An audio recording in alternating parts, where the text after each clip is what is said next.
تو جب بھی میلاد النبی صلی اللہ علیہ وآلہ وسلم کا مہینہ آتا ہے، بہت سارے اعتراضات میں سے سب سے پہلا اور بنیادی اعتراض بدعت کا ہوتا ہے کہ جی جو کام حضور صلی اللہ علیہ وآلہ وسلم نے نہیں کیا، جو کام خلفائے راشدین نے نہیں کیا، صحابہ کرام نے نہیں کیا، تابعین نے نہیں کیا، وہ کام تم کیوں شروع کر رہے ہو؟ تو تم بدعت کر رہے ہو، اور ہر بدعت حضور کا فرمان ہے، ہر بدعت گمراہی ہے، اور ہر گمراہی والا جو ہے وہ جہنم میں جائے گا۔ سو وہ ثابت کر دیتے ہیں کہ تم میلاد بنانے والے سارے کے سارے جہنمی ہو۔ اللہ تعالیٰ ان کو ہدایت عطا فرمائے۔ پچھلے جمعۃ المبارک کو کچھ چیزیں میں نے بیان کی کہ جو حضور صلی اللہ علیہ وآلہ وسلم کے زمانہ مبارک میں نہیں تھی، وہ حضور صلی اللہ علیہ وآلہ وسلم کے زمانہ مبارک کے بعد امت کے اندر شروع ہوئی۔ ان میں بعض چیزوں کے اوپر، چونکہ جو حضور کی عظمت اور شان کا منکر ہے، اس کی پہلی اور بنیادی نفسیات یہ ہے کہ وہ ذہنی طور پہ مطمئن نہیں ہوتا، وہ گفتگو کرتے ہوئے احساس ہوتا ہے کہ بندہ نفسیاتی مریض ہے۔ جو حضور صلی اللہ علیہ وآلہ وسلم کی عظمت اور شان کا قائل نہیں ہے، آپ کبھی اس کے ساتھ بیٹھ کے گفتگو کر کے دیکھ لیں، آپ کو احساس ہوگا کہ بندہ مینٹلی طور پہ اپ سیٹ ہے، مطمئن نہیں، دماغی حالت اس کی ہلی ہوئی ہے، نفسیاتی مریض ہے۔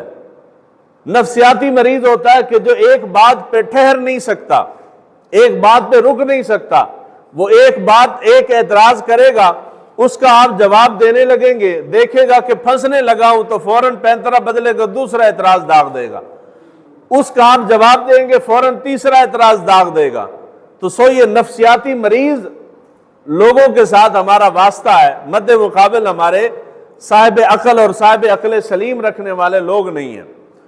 تو جب وہ اعتراض کرتے ہیں، ہم اس کا جواب دیتے ہیں، اس کے جواب میں وہ اعتراض پہ اعتراضات کرتے چلے جاتے ہیں، ان کی بریک نہیں لگتی۔ تو میں نے بعض چیزیں بیان کی کہ حضور صلی اللہ علیہ وآلہ وسلم کے زمانے مبارک میں نہیں تھی، اس زمانے میں ہیں، تو پھر اس کے اوپر بھی بعضوں کو تکلیف ہوگی، نہیں جی خلفائے راشدین کے زمانے میں تو تھی، چلو حضور کے زمانے میں نہیں تھی۔ تو جو جس چیز سے، جس دلیل سے بدعت ثابت کرتے ہو، وہ تو مطلق چیز ہے۔ حضور صلی اللہ علیہ وآلہ وسلم بدعت کہا ہی اسی کو جاتا ہے کہ جو حضور کے زمانے میں نہ ہو اور حضور کے زمانے کے بعد شروع کی جائے، اس کو بدعت کہا جاتا ہے۔ ان میں بعض چیزیں میں نے بیان کی، ان بعض چیزوں میں سے چند چیزیں جو کہ بڑی اہم ہیں۔ نماز چاشت کی نماز ہے۔ چاشت کی نماز ایک ایسی چیز ہے، حضور صلی اللہ علیہ وآلہ وسلم کے جلیل القدر صحابی حضرت مجاہد روایت کرتے ہیں کہ میں اور حضرت عروہ بن زبیر رضی اللہ تعالیٰ عنہ، صحابہ میں سے ہیں دونوں، آپ کہتے ہیں کہ ہم مسجد کے اندر داخل ہوئے اور حضرت عبداللہ بن عمر رضی اللہ تعالیٰ عنہ، ام المومنین حضرت عائشہ صدیقہ رضی اللہ تعالیٰ عنہا کے حجرہ مبارک سے ٹیک لگا کے حضرت عبداللہ بن عمر بیٹھے ہوئے تھے۔ مسجد کے اندر رش تھا، لوگ نماز پڑھ رہے تھے۔ ہم بڑے حیران ہوئے کہ یہ اس ٹائم کون سی نماز پڑھی جا رہی ہے، تو ہم نے حضرت عبداللہ بن عمر رضی اللہ تعالیٰ عنہ ان سے اس نماز کے متعلق سوال کیا۔ ظاہری بات ہے صحابہ حیران ہو رہے ہیں، تو اس کا مطلب یہ ہے کہ وہ پہلے موجود نہیں تھی، یہ نئی نماز کوئی پڑھی جا رہی تھی اور صحابہ حیران تھے کہ یہ اس ٹائم پہ کون سی نماز پڑھی جا رہی ہے۔ تو حضرت مجاہد کہتے ہیں کہ میں نے اور عروہ نے حضرت عبداللہ بن عمر رضی اللہ تعالیٰ عنہ سے اس نماز کے متعلق پوچھا کہ یہ کون سی نماز ہے جو اتنی زیادہ تعداد میں کھڑے ہو کے صحابہ پڑھ رہے ہیں۔ تو حضرت عبداللہ بن عمر رضی اللہ تعالیٰ عنہ نے فرمایا فقال بدعۃ، یہ بدعت ہے۔ یہ کیا ہے؟ بدعت ہے۔ اب وہ کون سی نماز تھی؟ وہ چاشت کی نماز تھی۔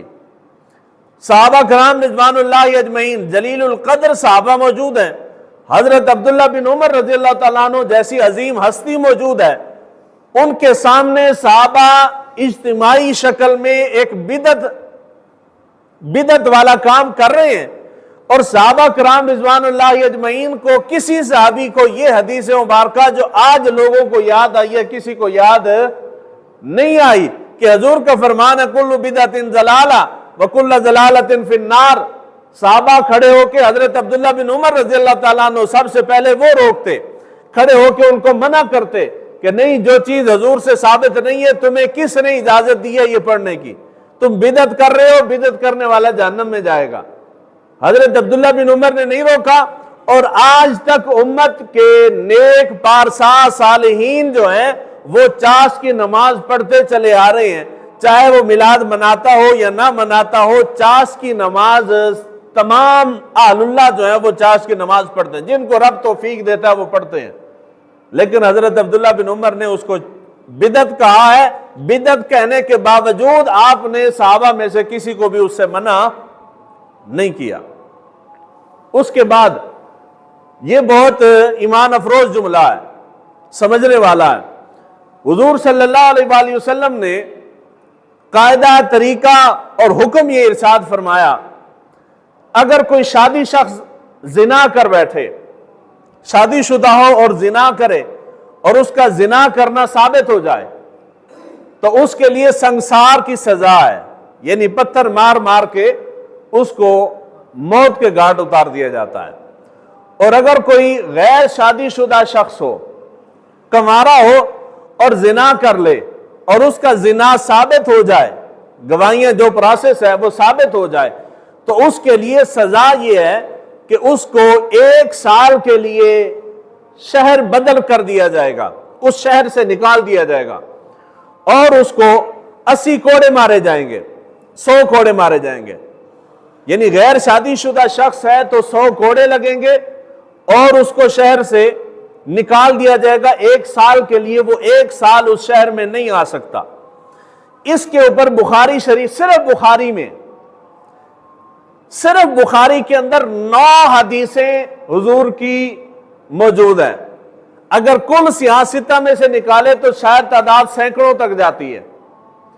9 حدیثیں بخاری کے اندر موجود ہیں جس کے اندر حضور نے یہ حکم دیا ہے کہ اگر غیر شدہ شادی شخص, کنوارا شخص جو ہے وہ زنا کر لے تو اس کی سزا 1 سال شہر بدر کیا جائے گا اور 100 کوڑے لگیں گے. حضور صلی اللہ علیہ وآلہ وسلم کے زمانہ مبارک میں یہی طریقہ, یہی سزا چلتی رہی ہے. حضرت ابو بکر صدیق رضی اللہ تعالیٰ عنہ کا زمانہ مبارک آیا تو یہی سزا رائج رہی ہے. کوئی بھی زانی شخص پکڑا جاتا تھا, اس کو 1 سال ملک بدر کر دیا جاتا, شہر بدر کر دیا جاتا, اور 100 کوڑے لگتے تھے چوک میں کھڑا کر کے. دوسرے نمبر پہ حضرت عمر فاروق رضی اللہ تعالیٰ عنہ کا دور مبارک, آدھا دور مبارک اسی طرح چلتا رہا کہ اگر کوئی شخص اس قسم کی حرکت کرتے ہوئے پکڑا جاتا تھا تو اس کو یہی سزا ملتی تھی, کیونکہ حضور نے واضح طور پہ بیان کر دیا, حکم دے دیا, اور یہی طریقہ, یہی سزا رائج رہی ہے. حتیٰ کہ حضرت عمر فاروق کا آدھا دور حکومت گزر گیا, ایک شخص کو حضرت عمر فاروق نے اسی طرح سزا دی, زنا کرتے ہوئے وہ پکڑا گیا, کنوارا تھا. حضرت عمر فاروق نے اس کو 100 کوڑے لگائے. 100 کوڑے لگانے کے بعد اس کو 1 سال کے لیے ملک بدر کر دیا. جب ملک بدر کیا وہ روم کی طرف گیا, روم کے اندر عیسائی تھے, وہ اسلام چھوڑ کے عیسائی ہو گیا اور عیسائیوں کے ساتھ شامل ہو گیا. حضرت عمر فاروق رضی اللہ تعالیٰ عنہ کو اطلاع ملی تو آپ نے اس سزا کے اوپر نظر ثانی فرمائی.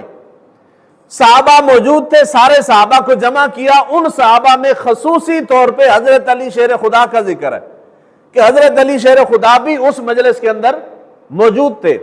سارے صحابہ سے حضرت عمر فاروق نے مشورہ کیا کہ میں چاہتا ہوں کہ یہ 100 کوڑوں کی سزا تو موجود رہے, لیکن 1 سال کے لیے شہر یا ملک بدر کر دینے کی سزا ختم کر دیتے ہیں. سزا جی ختم کر دیتے ہیں. اب بالکل سیدھا سادہ اور واضح سا مسئلہ ہے کہ حضور کا واضح طور پہ اس کے اوپر فرمان موجود ہے, اور ایک فرمان بھی نہیں, سینکڑوں کے حساب سے حضور کا حکم موجود ہے. حضور بھی اسی طرح سزا دیتے رہے, حضرت ابو بکر صدیق بھی دیتے رہے ہیں, حضرت عمر فاروق بھی ابتدا میں اسی طرح سزا دیتے رہے ہیں. جو حضور نے حکم دے دیا ہے اس حکم کو تبدیل کرنے کے لیے مشورہ کر رہے ہیں عمر فاروق خلیفۃ الرسول, اور وہ بھی صحابہ سے. صحابہ میں سے کسی صحابی نے حضرت عمر فاروق سے یہ بات نہیں کہی کہ جو کام حضور صلی اللہ علیہ وآلہ وسلم نے نہیں کیا، جس سزا کو مقرر حضور نے کیا ہے، آپ اور ہم کون ہوتے ہیں اس سزا کو ختم کرنے والے؟ گل سمجھ آ رہی نہیں جی؟ جب میلاد کے اوپر بات ہوتی ہے تو کہتے ہیں جی حضور سے ثابت نہیں ہے تو اس لیے نہیں کر سکتے، تو جو چیز حضور سے ثابت ہے اس کو صحابہ تبدیل کر رہے ہیں، صرف ثابت بھی نہیں، بہت زیادہ شد و مد کے ساتھ ثابت ہے۔ حضرت عمر فاروق نے صحابہ سے مشورہ کیا، کل صحابہ نے مشورہ دیا کہ جی ٹھیک ہے سزا ختم کر دیں، سزا ختم کر دیں۔ تو حضرت عمر فاروق رضی اللہ تعالیٰ عنہ نے، نسائی شریف کے اندر روایت ہے، حضرت عمر فاروق نے 100 کوڑوں کی سزا برقرار رکھی اور 1 سال شہر بدر کرنے کی سزا جو حضور نے مقرر کی تھی، اس سزا کو صحابہ کے مشورے، حضرت علی شیر خدا کے مشورے سے اس سزا کو ختم کر دیا۔ ہوں آنکھوں کہ نہیں حضور تو ثابت ہوئے تو پھر کرنا ہے، حضور تو ثابت نہ ہوئے تو پھر بدعت ہوندی ہے۔ تو پھر حضور سے ثابت تھی، ثابت ہونے کے باوجود صحابہ نے اجتماعی طور پہ اس کو ختم کیا ہے۔ ہاں جی، کل بدعت ضلالہ وکل ضلالۃ فی النار، پھر کہو سارے صحابہ معاذ اللہ استغفر اللہ جہنم میں گئے۔ اس کے بعد گھوڑوں کے متعلق ہے، حضور صلی اللہ علیہ وآلہ وسلم کے زمانے مبارک میں گھوڑوں کے اوپر زکوٰۃ نہیں ہوتی تھی، گھوڑوں پہ زکوٰۃ نہیں ہوتی تھی۔ حضور صلی اللہ علیہ وآلہ وسلم کا ارشاد گرامی ہے ترمذی شریف کے اندر، بخاری میں بھی اس کے اوپر روایت ہے، حضور صلی اللہ علیہ وآلہ وسلم نے ارشاد فرمایا، ہاں گھوڑوں پہ سزا ہوتی، گھوڑوں کے اوپر زکوٰۃ ہوتی تھی، اور اس زکوٰۃ کو حضرت یعنی زکوٰۃ معاف ہوتی تھی اس کے اوپر، اور حضرت عمر فاروق رضی اللہ تعالیٰ عنہ کے دور مبارک میں آپ نے گھوڑوں کے اوپر زکوٰۃ لاگو کی ہے۔ حضور صلی اللہ علیہ وآلہ، یعنی ہمارے پاس بیل ہے، گائے ہے، بھینس ہے، بکری ہے، جتنے بھی جانور ہیں، سال بعد ان تمام جانوروں کے اوپر زکوٰۃ ہوتی ہے۔ کی ہوندی جی؟ اسی کہڑا دینی ہوندی، اسی دتی ہوئے کدے تے سانو پتہ ہوئے نا جی جانوراں دے اوتے بھی زکوٰۃ ہوندی جی، جتنے جانور ہیں ان سب پہ زکوٰۃ ہوتی ہے، مگر گھوڑوں کے اوپر، گھوڑے بھی چونکہ مال ہی ہیں اور مہنگا مال ہے، تو حضور صلی اللہ علیہ وآلہ وسلم گھوڑوں کے اوپر زکوٰۃ نہیں لیتے تھے۔ لیکن حضور زکوٰۃ نہیں لیتے تھے گھوڑوں پہ، حضرت ابوبکر صدیق بھی گھوڑوں کے اوپر زکوٰۃ وصول نہیں کرتے تھے، حضرت عمر فاروق رضی اللہ تعالیٰ عنہ نے آ کے گھوڑوں کے اوپر زکوٰۃ لاگو کی ہے۔ گھوڑوں کے اوپر زکوٰۃ کس نے مقرر کی؟ وہ بدنال بولو، کن نے کی تھی؟ حضرت عمر فاروق اعظم رضی اللہ تعالیٰ عنہ نے۔ اور اس کے اوپر ترمذی شریف کے اندر روایت ہے، قد عفوت عن صدقۃ الخیل والرقیق، حضور صلی اللہ علیہ وآلہ وسلم کا واضح فرمان ہے، حضور نے ارشاد فرمایا کہ میں نے تمہارے اوپر گھوڑوں کی زکوٰۃ معاف کر دی ہے، گھوڑوں کی زکوٰۃ معاف کر دی ہے۔ حضور کے فرمان ہونے کے باوجود حضرت عمر فاروق نے زکوٰۃ مقرر کی تو صحابہ کو چاہیے تھا سارے صحابہ کھڑے ہو جاتے، احتجاج کرتے، ان کے گھر کے سامنے خلیفۃ الرسول امیر المومنین کے گھر کے سامنے دھرنا دے دیتے کہ جی گھوڑوں کے اوپر زکوٰۃ حضور نے مقرر نہیں کی، حضرت ابوبکر صدیق وصول نہیں کرتے تھے، جو کام اللہ اور اس کے رسول نے مقرر نہیں کیا آپ کون ہوتے ہیں اس سے زکوٰۃ وصول کرنے والے؟ لیکن فاروق اعظم نے زکوٰۃ مقرر کی اور صحابہ نے ان کے مقرر کرنے کے بعد لوگوں نے زکوٰۃیں دی ہیں۔ اس کا مطلب یہ ہے کہ ہر وہ کام جو حضور صلی اللہ علیہ وآلہ وسلم سے ثابت نہ ہو وہ جہنم میں لے جانے والا عمل نہیں ہوتا۔ اس کے بعد جب ہم یہ چیزیں اوپر جو ابھی اور یا پچھلے جمعۃ المبارک کو اینڈ کے اوپر جو بعض چیزیں میں نے بیان کی کہ جو حضور کے حیات مبارکہ میں نہیں تھی، حضور کے حیات مبارکہ کے بعد خلفاء راشدین میں سے بعض لوگوں نے شروع کی ہیں، تو وہ کہتے ہیں کہ جی یہ تو خلفاء راشدین نے شروع کر دی ہیں۔ بدعت وہ ہوتی ہے جو حضور نے بھی نہ کی ہو اور ان کے خلفاء راشدین نے بھی نہ کی ہو، اس کے بعد کے زمانے میں اگر شروع ہو جائے، دین کا حصہ بن جائے تو اس کو بدعت کہتے ہیں۔ تو میں اس کے بعد کی بات کر لیتے ہیں، خلفاء راشدین کے بعد کی بات کرتے ہیں۔ حضور صلی اللہ علیہ وآلہ وسلم کے زمانے مبارک میں مساجد ہوتی تھی، کیا ہوتی تھی؟ مسجد حضور کے زمانے میں ہوتی تھی۔ اور وہ مسجد بالکل سادہ اور کچی مسجد ہوتی تھی، اور وہ مسجد جو ہے اس مسجد کے اندر محراب نہیں ہوتا تھا۔ حضور کے زمانے میں جو مسجد تھی اس کا محراب، محبت نال بولو، محراب نہیں ہوتا تھا۔ پھر حضرت ابوبکر صدیق کا دور حکومت آیا، آپ کے ادوار مبارک میں بھی جتنے علاقہ فتح ہوئے ہر جگہ پہ مسجدیں بنی ہیں، مگر مسجد کے اندر چونکہ حضور نے محراب نہیں بنایا تھا تو خلفائے راشدین نے بھی محراب نہیں بنایا۔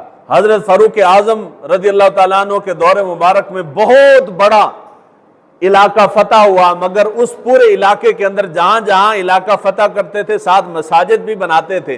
حضور نے محراب نہیں بنایا تھا تو صحابہ بھی خلفائے راشدین بھی مسجد کے اندر محراب، پیار نہ لاکھو، محراب نہیں بناتے تھے۔ پھر حضرت عثمان غنی کا دور حکومت آیا، حضرت علی شیر خدا کا دور حکومت آیا، پھر بنو امیہ کا دور حکومت شروع ہوا۔ کسی کی حکومت کے اندر محراب مسجد کے اندر نہیں بنا، حتیٰ کہ 100 سال گزر گئے۔ کتنے سال؟ حضور صلی اللہ علیہ وآلہ وسلم کے بعد 100 سال تک مساجد بنائی جاتی رہیں، دنیا کے کونے کونے میں مسجدیں بنی ہیں، مگر ان مساجد کو حضور صلی اللہ علیہ وآلہ وسلم جیسی مسجد بناتے تھے سیم ہو بہو ویسی مسجد بنائی گئی، کچی مسجد بنائی جاتی تھی، اور اس مسجد کو سادہ رکھا جاتا تھا، نقش و نگار نہیں ہوتا تھا، اور اس مسجد میں محراب بھی نہیں ہوتا تھا، سمپل جس طرح کمرہ بنایا جاتا ہے اسی طرح کمرہ بنایا جاتا تھا۔ 100 سال کے بعد حضرت عمر بن عبدالعزیز ان کا دور مبارک آتا ہے۔ سب سے پہلے تاریخ اسلام میں جس نے مسجد کا محراب بنایا ہے حضرت عمر بن عبدالعزیز کی ذات ہے۔ کس نے محراب بنایا ہے؟ عمر بن عبدالعزیز نے بنایا ہے۔ تو سوال کھڑا ہو جاتا ہے نا کہ جی جو کام حضور نے نہیں کیا، حضور کے خلفائے راشدین نے نہیں کیا، صحابہ کرام میں سے کسی نے نہیں کیا، 100 سال تک امت نے جو کام نہیں کیا، عمر بن عبدالعزیز سے سوال ہونا چاہیے تھا کہ وہ کام آپ کیوں شروع کر رہے ہیں؟ عمر بن عبدالعزیز نے شروع کیا، اور ایسا شروع کیا، آج تو کسی بھی مسلک کی مسجد ہو بغیر محراب کے نہیں ہوتی، ہر مسجد کے اندر محراب ہوتا ہے۔ جو بندہ پاکستان کے اندر بیٹھ کے خطاب کر رہا ہو کہ حضور کا میلاد منانا جائز نہیں، وہ بھی محراب میں بیٹھا ہوتا ہے۔ ایویں گل ہے نا جی محراب میں کھڑے ہو کے خطاب کر رہے ہوتے ہیں نا جی، وہ کہے گا کہ نہیں جی کیوں جائز نہیں ہے؟ آپ پوچھیں جائز کیوں نہیں، تو کہے گا کہ جی حضور کے زمانے میں نہیں تھا، خلفائے راشدین کے زمانے میں نہیں تھا۔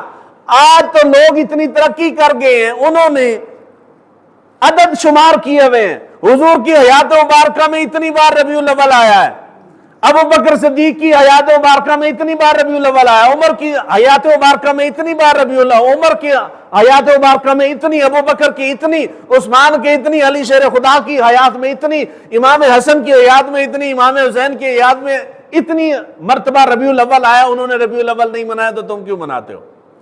جو بندہ یہ تحقیق ڈھکوسلا بیٹھ کے پیش کر رہا ہوتا ہے وہ بیٹھا کہاں ہوتا ہے؟ پیار نہ لاکھو، کتے محراب میں بیٹھا ہوتا ہے۔ تو سوال اس سے کوئی بندہ صاحب عقل کھڑا ہو کے کر دے کہ جس محراب میں بیٹھ کے تو گلا پھاڑ رہا ہے، یہ محراب بھی تو حضور کے زمانے میں نہیں ہوتا تھا۔ میں نے مسجد بنانی شروع کی ہے، میں اعلان کرتا ہوں کہ جی مسجد میں اینٹوں کی، سیمنٹ کی، بجری کی ضرورت ہے۔ مثال جو دونوں سمجھ آ گئی تو مسئلہ تھوڑا حل ہو جائے گا۔ آپ کے پاس 10 روپے کی گنجائش ہے، آپ 10 روپے مجھے لا کے دیتے ہیں، کسی کے پاس 100 کی ہے، 1000 کی ہے، لاکھ کی ہے، جس کے پاس جتنا حسب استطاعت تھا اس نے آ کے مسجد کے چندے میں حصہ ڈالا۔ یا بھی نماز سے فارغ ہو کے تو آگے وہ جھولی پھیریں گے، آپ کے پاس جتنی استطاعت ہے آپ اس کے اندر مسجد سے تعاون کریں گے، حصہ ڈال دیں گے۔ مسجد تعمیر ہو رہی ہے، مسجد بن گئی تھی، مسجد میں سب سے زیادہ کام پیسہ جو لگتا ہے وہ محراب پہ ہوتا ہے۔ کتنے لگتا ہے پیسہ؟ محراب پہ۔ اب یہ دیکھیں پوری مسجد سادی ہے، نقاشی کہاں پہ ہوئی ہے؟ محراب پہ۔ ساری مسجد بنی ہے لیکن محراب کے اوپر پیسہ زیادہ لگا ہوا ہے۔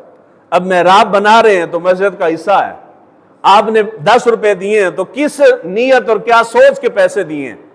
یہ سوچ کے دیے کہ حضور صلی اللہ علیہ وآلہ وسلم کے ارشاد گرامی ہے کہ اگر کوئی شخص مسجد زمین کے اندر، زمین کے اوپر چڑیا کے گھونسلے جتنی بھی مسجد بنا دے تو اللہ تعالیٰ جنت کے اندر اس کے لیے ایک محل بنائے گا۔ آپ نے یہ سوچ کہ آپ کے پاس 10 روپے کی استطاعت تھی، آپ نے اس ثواب کی نیت سے مسجد کے فنڈ میں 10 روپے دیے ہیں، اس 10 روپے مسجد کے محراب میں لگے ہیں، آپ کو امید یقین ہے کہ مجھے اس سے کیا ملے گا؟ ثواب ملے گا۔ کی ملے گا؟ بس بولے کیا ملے گا؟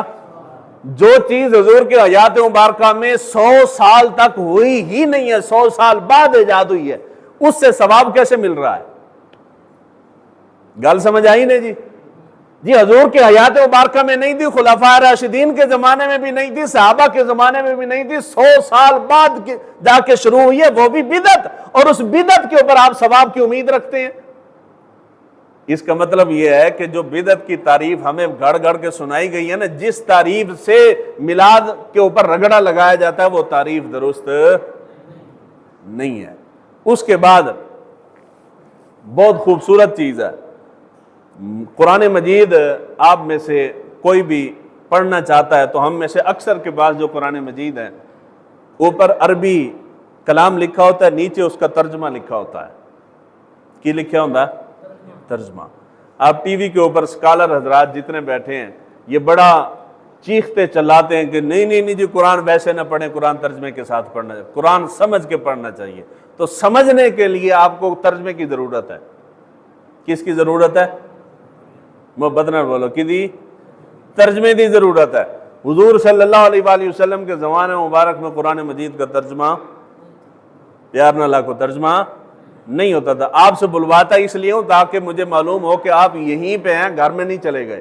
بندہ بیٹھا کہیں ہوتا ہے، دماغ کہیں اور ہوتا ہے اس کا، بعد میں جب اعتراض ہوتا ہے تو آپ اس کا جواب نہیں دے پاتے، آپ اٹھا کے اعتراض لے آتے ہیں، مولوی صاحب فلاں بندہ انج کہندا سی بھی حضور کے آپ بھی تو غلام ہیں نا، صرف ہم ہی غلام نہیں ہیں۔ غلام کا حق ہے کہ جس جگہ بھی آقا کے اوپر اعتراض ہو وہ اس کا جواب دے۔ تو غلام دا ایک کام تو نہیں، ٹھہر تو ایتھے کھلو، اعتراض کرنے والے میں پوچھ کے کروں آنا، اے حقیقی غلام دا کام نہیں ہے۔ غلام دا کام ہے ہر وقت اپنے آقا دے دفاع واسطے تیار رہے۔ تو حضرت حضور صلی اللہ علیہ وآلہ وسلم کے زمانے مبارک میں قرآن کا ترجمہ نہیں ہوا، خلفاء راشدین کے زمانے مبارک میں بھی ترجمہ، پیار نال بولو ترجمہ جی، نہیں ہوا۔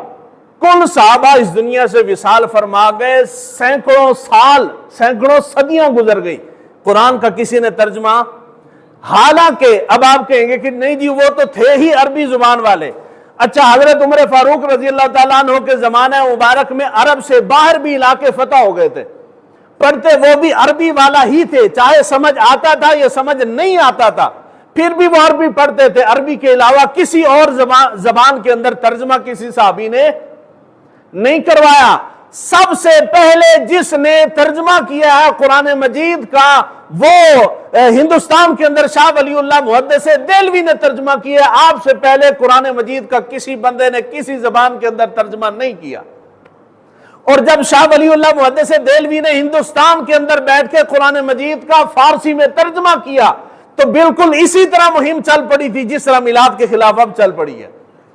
سارے بڑے بڑے علماء باہر نکل آئے تھے کہ نہیں، جو کام حضور کے زمانے میں نہیں ہوا، خلفاء راشدین کے زمانے میں نہیں ہوا، اتنی صدیاں گزر گئی ہیں جو کام نہیں ہوا، آج آ کے وہ قرآن کے ساتھ زیادتی کیوں ہو رہی ہے؟ لوگ کہتے تھے کہ قرآن کو عربی سے اٹھا کے فارسی کے اندر منتقل کیا جا رہا ہے، لوگ کہتے تھے کہ یہ دشمن کی سازش ہے، جس طرح ہون ساڑھے کوئی بھی گل ہوئے تھے اندر نہیں جی امریکہ کی سازش ہے، اس وقت بھی کہتے تھے دشمن کی سازش ہے جو قرآن کو عربی سے اٹھا کے فارسی میں منتقل کیا جا رہا ہے۔ پھر فارسی سے بھی ہٹے، اب پنجابی میں بھی ترجمہ مل جاتا ہے، اردو کا ترجمہ بھی مل جاتا ہے، ہندی میں بھی ترجمہ مل جاتا ہے، کسی زبان میں نام لیں، حتیٰ کہ انگریز کو گالیاں دے دے کہ انگریزی میں بھی ترجمہ مل جاتا ہے، ملتا ہے نا جی۔ اب قرآن کا انگریزی ترجمہ، انگریزی ورژن پڑھ رہے ہیں تو کیا سمجھ کے، کیا سوچ کے پڑھتے ہیں؟ ثواب ملتا ہے کہ نہیں ملتا؟ پیار نہ لاکھو، ملتا ہے نا جی۔ آپ اردو کا ترجمہ پڑھ رہے ہیں، ثواب ملتا ہے کہ نہیں ملتا؟ جو کام صحابہ نے نہیں کیا، حضور نے نہیں کیا، حکم بھی نہیں دیا جس کے کرنے کا، اس کام کو کرنے کو آپ ثواب کا باعث سمجھ رہے ہیں، اور حضور صلی اللہ علیہ وآلہ وسلم کی عظمت اور شان کے لیے میلاد النبی کی بات آتی ہے تو اس کے اوپر تکلیف ہے کہ نہیں جو حضور نے نہیں کیا. تو جو حضور نے نہیں کیا یہ جتنے کام، یہ تو چند کام میں نے گنوایا نا، جتنے کام نہیں کیے پھر وہ سارے کے سارے ختم کر دو. اس کے بعد جو میں نے آیت مبارکہ پڑھی، اگلا یہ جو گفتگو کا حصہ ہے یہ بڑا عام ہے اگر سمجھے تو، اب لڑائی والا نہیں. یہ جو آج سے پہلے جتنی چیزیں میں نے بیان کی ہیں یہ الزامی جواب تھے. یہ جواب تھے، اس کو کہتے ہیں الزامی جواب. یعنی اس کا عام الفاظ کے اندر مطلب یہ ہے کہ جس طرح دا منہ سی اسی طرح دا تھپڑ سی، یہ ہے الزامی جواب، اسی کو کہتے ہیں. اب جو ہے یہ الزامی جواب نہیں ہے، اب درد والا جواب ہے اور وہ سمجھانے والا جواب ہے. شاید کسی کے دل میں ہماری بات گھر کر جائے، کسی بندے کو اللہ ہدایت دے اور اس کو یہ بات سمجھ آ جائے. اب وہ درد مانا اپیل ہے، اب الزامی جواب نہیں ہے، اب مناظرہ بھی نہیں ہے، کسی کے اوپر تنقید بھی نہیں ہے. اللہ تعالیٰ نے کائنات کے اندر جتنی چیزیں نازل کی ہیں ان میں سے بعض چیزوں کو اللہ تعالیٰ نے حرام قرار دیا ہے اور بعض چیزوں کو حلال کیا ہے. ایک حرام ہے، دوسرا گروپ حرام کا ہے، حلال اور حرام. بعض چیزیں ایسی ہیں جن کو نہ وہ حلال کی فہرست میں ملتی ہیں نہ وہ حرام کی فہرست میں ملتی ہیں، یعنی دونوں طرف نہیں ہیں. ان کے بارے میں کیا کریں؟ بہت ساری چیزیں ہیں. اب آپ سے کوئی بندہ سوال کرے کہ آپ میں سے بہت سارے شخص جو ہیں، اشخاص جو ہیں وہ بلو رنگ کا، نیلے رنگ کا کپڑا پہن کے بیٹھے ہیں. آپ سے کوئی سوال کرے کہ ثابت کرو کہ حضور نے نیلے رنگ کا کپڑا پہنا ہے، آپ کھنگال ماریں کتابیں مگر آپ کو حدیث نہیں ملے گی. حضور نے نیلے رنگ کا کپڑا پیار نہ لاکھوں تے صحیح نہیں پہنا. بہت ساری چیزیں جس طرح کی شلوار قمیض ہم پہن کے پھرتے ہیں، ہم میں سے سبھی نے پہنی ہوئی ہیں. آپ سے کوئی پوچھے کہ اس طرح یہ کالر لگا کے یا کف لگا کے اس طرح حضور نے کپڑے پہنے ہیں، مجھے دکھاؤ. اگر نہیں پہنے تو پھر یہ بدعت ہے اور ہر بدعت گمراہی ہے اور ہر گمراہی جہنم میں لے جانے والی ہے. آپ کتب حدیث کھنگالیں گے مگر حضور نے اس طرح کی قمیض پیار نہ لاکھو تے صحیح ہن تھوڑے ہوتے گل آ گئی ہے، اس واسطے تسی نہیں بولتے حضور نے اس طرح کی قمیض نہیں پہنی. تو پھر کیا مطلب ہوا کہ ہم سارے بدتی ہیں؟ بما میرے اسی کی ہاں بدتی ہاں. وکل بدعت ضلالہ، تے ہر بدعت گمراہی ہے. وکل ضلالۃ فی النار، تے اسی سارے گئے جہنم وچ. ایسا نہیں ہوتا. یہ جو ڈکوسلا گھڑا جاتا ہے یہ غلط ہے، جو تشریح کی جاتی ہے یہ غلط کی جاتی ہے. حضور صلی اللہ علیہ وآلہ وسلم جتنے احکام لے کے آئے قرآن و حدیث کے اندر بعض چیزیں حلال ہیں ان کو بیان کر دیا گیا، بعض چیزیں حرام ہیں ان کو بیان کر دیا گیا. بعض چیزیں ایسی ہیں جو نہ حلال والے کھاتے میں ہیں نہ حرام والی طرف بیان ہوئی ہیں، کسی گروپ میں وہ بیان نہیں ہوئی. ان چیزوں کو جن کا حلال اور حرام بیان نہیں ہوتا اور قرآن و حدیث سے وہ نہ ٹکراتی ہوں ان کو مباح کہتے ہیں. کیا کہتے ہیں؟ اس کی دو تین مثالیں دیتا ہوں. جب بھی دین ثابت کرنا ہو تو اس کے 4 پیمانے ہیں، آپ ان 4 میں سے دین ثابت کریں گے.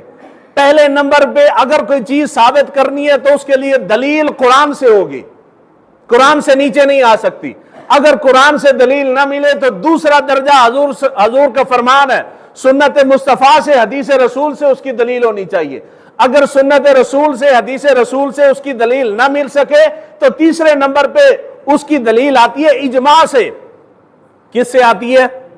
اجماع سے. اور آخری درجہ آ جاتا ہے قیاس کا. تو میں قرآن سے آغاز کرتا ہوں، اجماع تک لے کے آتا ہوں. قرآن مجید فرقان حمید کے اندر سورہ النساء آیت نمبر 24 اللہ تعالیٰ نے جتنے رشتے حرام تھے ان سارے حرام رشتوں کو بیان کیا کہ فلاں رشتے کے ساتھ تم شادی نہیں کر سکتے، فلاں کے ساتھ نکاح نہیں ہو سکتا، فلاں کے ساتھ نکاح نہیں ہو سکتا. جو چیزیں منع کرنی ہو وہ تھوڑی ہوتی ہیں، ان کو بیان کرنے میں آسانی ہوتی ہے.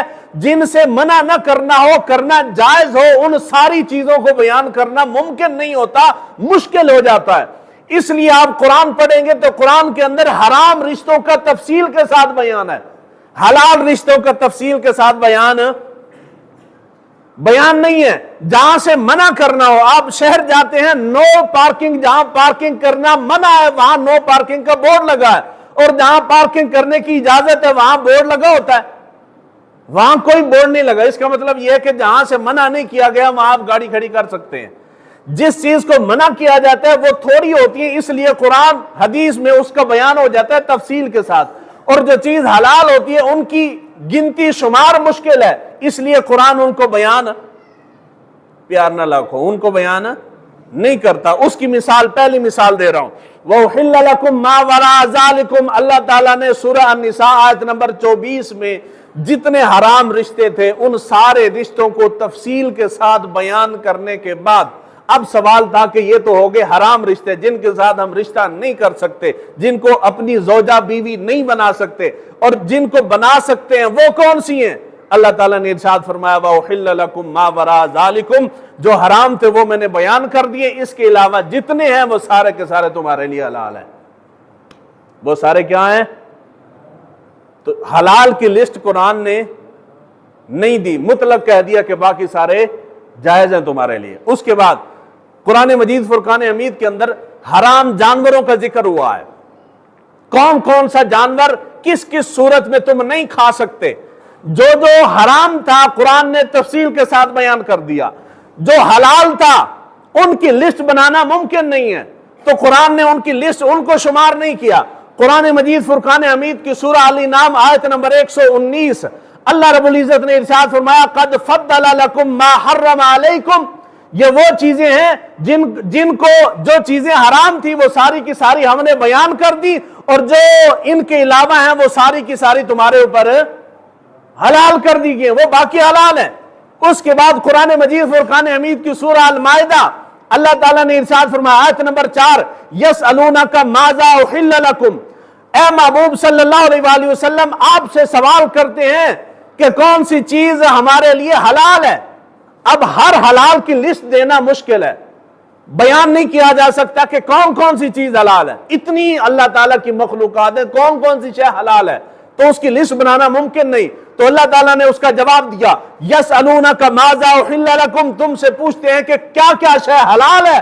قرآن نے جواب دیا قل احل لکم الطیبات، آپ ان سے کہہ دیں کہ جو بھی چیز طیب ہے، پاک ہے، وہ تمہارے لیے حلال کر دی گئی ہے، تمہارے لیے حلال کر دی گئی ہے. تو قرآن نے گن کے نہیں بتایا کہ ماجھ بھی کھا سکتے ہو، کتا بھی کھا سکتے ہو، کوگی بھی کھا سکتے ہو، مرغی بھی کھا سکتے ہو. اگر اس طرح قرآن ایک ایک چیز کو گنتا تو بہت لمبی فہرست بن جاتی. تو قرآن نے گنا نہیں، مطلق کہہ دیا کہ باقی حرام بیان ہو چکا ہے اور اس کے علاوہ جتنی چیزیں وہ ساری کی ساری تمہارے لیے حلال ہیں، وہ تم کھا سکتے ہو. اس کے بعد یہ قرآن ہو گیا. اب آتے ہیں حدیث مبارکہ کی طرف. یعنی قرآن سے ہم جان چکے کہ قرآن کا اسلوب یہ ہے کہ جس شے سے منع کرنا ہوتا ہے اس کو بیان کر دیا جاتا ہے، اور جس چیز سے منع نہیں کرنا ہوتا اس کو بیان، حلال چیز کا تفصیل کے ساتھ ذکر نہیں ہوتا، حرام کا تفصیل کے ساتھ ذکر ہوتا ہے. ترمذی شریف کے اندر حدیث مبارکہ حدیث کا نمبر 1726 حضور صلی اللہ علیہ وآلہ وسلم نے ارشاد فرمایا الحلال ما احل اللہ فی کتابہ والحرام ما حرم اللہ فی کتابہ وما سکت عنہ فہو مما عفا عنہ.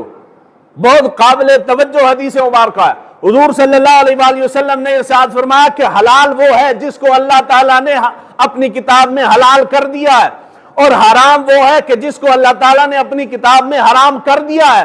اور ان دونوں کیٹیگریز سے علاوہ جو چیز بچتی ہے حضور نے ارشاد فرمایا وما ساکتا، اور جس کے بارے میں کوئی بات نہیں کی گئی حضور نے ارشاد فرمایا وہ تمہارے لیے معاف ہے، تمہارے لیے معاف ہے، چاہے تو کر لو چاہے تو نہ کرو. اب یہ ہے سوال، جب ہم کہتے ہیں میلاد النبی تو وہ کہتے ہیں جی دین کا حصہ، ہم میں سے کس سال میں دین نے کوئی ایک بندہ بتاؤ جس نے کہا کہ میلاد منانا فرض ہے؟ کدے سنیا کسی کو؟ کسی نے فرض آج تک نہیں کہا. کوئی بندہ واجب نہیں کہتا اس کو. ہم نہیں کہتے کہ جو بندہ منائے گا اس کو ثواب ملے گا اور جو نہیں منائے گا اس کو گناہ ملے گا. ہم کہتے ہیں یہ بات ہے مقدر اور نصیب کی، جس کے نصیب میں حضور کی آمد پہ خوشی منانا ہے اس کے نصیب میں وہی ہے اور وہ اس کو مبارک ہو، اور جس کے مقدر میں صرف جلنا اور بھننا ہے، جس کے مقدر میں صرف سڑ جانا ہے، وہ ربیع الاول کا چاند نکلتا ہے اور وہ گھر بیٹھے سڑ جاتا ہے۔ ہم تو نہیں کہتے کہ فرض واجب ہے، بات محبت کی ہے۔ بات کیا ہے جی؟ محبت کی۔ اور اس کے اوپر آخری حدیث مبارکہ دے رہا ہوں، اس کے بعد کسی حدیث کی ضرورت رہ ہی کوئی نہیں جاتی۔ حضور صلی اللہ علیہ وآلہ وسلم کے ارشاد گرامی ترمذی شریف کے اندر حدیث مبارکہ ہے، 2 منٹ رہ گئے، 2 منٹ میں ختم کرتا ہوں۔ حضور صلی اللہ علیہ وآلہ وسلم نے ارشاد فرمایا، فقال رسول اللہ صلی اللہ علیہ وآلہ وسلم من سن فی الاسلام سنتا حسنتا فلہ اجرہا واجر من عمل بها بعده من غیر ان ينقص من اجورهم شیء ومن سن فی الاسلام سنتا سیئتا کان علیہ وزرها ووزر من عمل بها۔ حضور صلی اللہ علیہ وآلہ وسلم نے ارشاد فرمایا کہ جس نے اسلام کے اندر کوئی اچھا کام ایجاد کیا، کی کیتا؟ محبت نہ لاکھو، کی کیتا؟ اچھا کام ایجاد کیا۔ اب وہ ایجاد کیسے ہو سکتا ہے؟ اگر وہ حضور کے زمانے مبارک میں ہوگا تو وہ ایجاد کہاں سے ہے؟ مثال ہے، اگر آج میں گھر بیٹھ کے اپنی کمپنی کا کوئی موبائل بناؤں تو کوئی مجھے کہے گا کہ یہ موبائل کا موجد ہے؟ نہیں، موبائل ایجاد کرنے والا کوئی اور تھا، میں نے تو بعد میں بنایا ہے اس کو، میں موبائل کا موجد نہیں ہوں۔ موجد وہ ہوتا ہے جو پہلی مرتبہ جس نے ایجاد کیا وہ موجد ہوتا ہے۔ اب جی ریڈیو کس نے بنایا ہے؟ مارکونی نے بنایا تھا، ایویں نہیں گل جی، اس نے بنایا، اس کو موجد کہتے ہیں۔ تو آج دنیا میں ہر دوسرا بندہ ریڈیو بنا لیتا ہے، تو کیا یہ سارے موجد ہیں؟ نہیں، موجد وہ ہے جس نے پہلی مرتبہ ایجاد کیا تھا۔ تو حضور فرما رہے ہیں کہ جس نے پہلی مرتبہ کوئی نیا کام، اچھا کام ایجاد کیا، حضور نے ارشاد فرمایا کہ اس کو اس کے ایجاد کرنے پہ ثواب ملے گا۔ کیا ملے گا؟ ثواب ملے گا۔ اور آپ نے فرمایا کہ اس کے مر جانے کے بعد اس کے طریقے کے اوپر لوگوں نے عمل کرنا شروع کر دیا تو قیامت تک اگر عمل ہوتا رہا تو جس نے اس طریقے کو اپنا لیا ان کو بھی ثواب ملے گا، اور ان کے عمل کرنے کی وجہ سے جس نے ایجاد کیا اس کو بھی ثواب ملتا رہے گا، صدقہ جاریہ ہو جائے گا۔ اور حضور نے ارشاد فرمایا کہ جس نے دین کے اندر برا کام ایجاد کیا، بری بدعت پیدا کر دی۔ جب ہم کہتے ہیں بدعت حسنہ اور سیئہ، کہتے ہیں جی اپنے کونوں قسمہ کر لیے تو سی، یہ حدیث کے الفاظ ہیں، من سن فی الاسلام سنتا حسنتا، بدعت حسنہ ہے، اور من سن فی الاسلام سنتا سیئتا، بدعت سیئہ ہے۔ حضور نے ارشاد فرمایا جس نے دین میں برا کام ایجاد کر لیا اس کو اس کا گناہ ملے گا۔ اگر وہ کام بعد میں لوگوں نے اپنے اوپر اپنا لیا، لوگوں نے بھی کرنا شروع کر دیا اس برے کام کو، تو ان کے برے کام کرنے کی وجہ سے لوگوں کو بھی گناہ ملے گا، جس نے ایجاد کیا ہوگا اس کو بھی گناہ ہمیشہ ملتا رہے گا۔ اگر برا کام ایجاد کرنا فقط گناہ ہوتا تو حضور صلی اللہ علیہ وآلہ وسلم یہ بات کبھی ارشاد، محبت نال بولو، کبھی ارشاد نہ فرماتے۔ اس کا مطلب یہ ہے کہ بدعت جو ہے وہ جہنم میں لے جانے والی ہے، مگر ہر بدعت جہنم میں لے جانے والی نہیں ہوتی۔ اللہ تعالی ہمیں دین کو سیکھنے سمجھنے کی توفیق عطا فرمائے۔